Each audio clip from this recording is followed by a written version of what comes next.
this is for the panel. How should we approach an employer that does not currently hire people with a criminal record?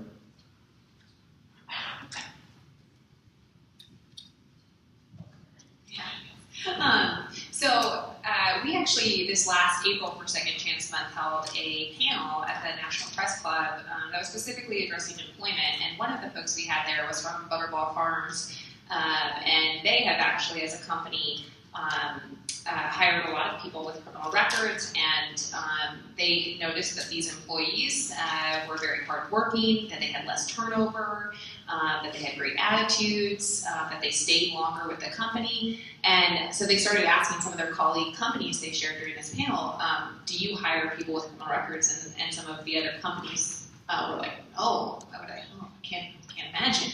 And so they said, well, that's just crazy because, the results we're getting from hiring people with criminal records. So they've actually started their own initiative to kind of collect more data from these various companies who are starting that process of hiring folks with criminal records to show the outcomes. Because I think that there's a lot of fear and employers feel there's a lot of risk involved. And the reality is that the companies who are doing it are not finding those outcomes. And I think that there's also an overblown perception in sort of legal risk that you're taking on by hiring someone that is realistic. And so I think it would be great not only to have companies and businesses who are already doing it do a lot of the outreach more and bringing more and more companies and businesses, local businesses together to talk about their experience. I think that would be a great step forward, as well as more and more sharing that data.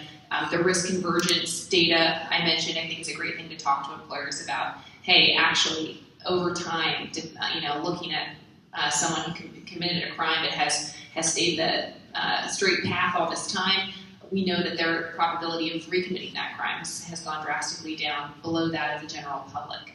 And so I think bringing those facts to the attention of business owners is also critical. I'm a little bit more basic than that. We have met with employers, and I'll sit down and say, okay, you're not a second chance employer. And they're like, yes, ma'am. And I say, okay, let's talk. You run 3 shifts. Yes, ma'am. I said, okay, how often do y'all drug test? I mean, I just get to the basics. They're like, we drug test about every 3 to 6 months. I said, okay. Do you know how long? We're in lots of meth going on here. Do you know how long meth is in their system? Well, I figure a couple months.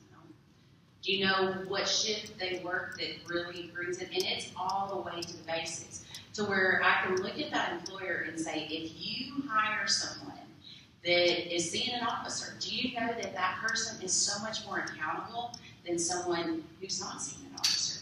Do you know that the chance of them being caught doing something they're not supposed to be doing is so much higher than your people that you have working on the floor that are using? Because it's happening in your plant, and we know it's statistically that 3rd shift is such a big time for it. The employer had no idea that meth is in their system for 3 days. They thought if they would drug test them every 3 months, they would catch them. And so it's us going just sometimes to the very basics. This employer now hires our people. It's just going to them and having a relationship with them, saying, listen, a lot of times we start by walking in a company and saying, hey, I got a guy. He can weld. He's a good welder. He's been in my program. He's been doing this. He's done what he's supposed to be doing. And they're like, okay, let's talk to him. They come in, they talk to him, and they're like, listen, we're going to give you a try, and doing great. So it's building those relationships with the employers, and just being real, talking to them about real things is what we see as being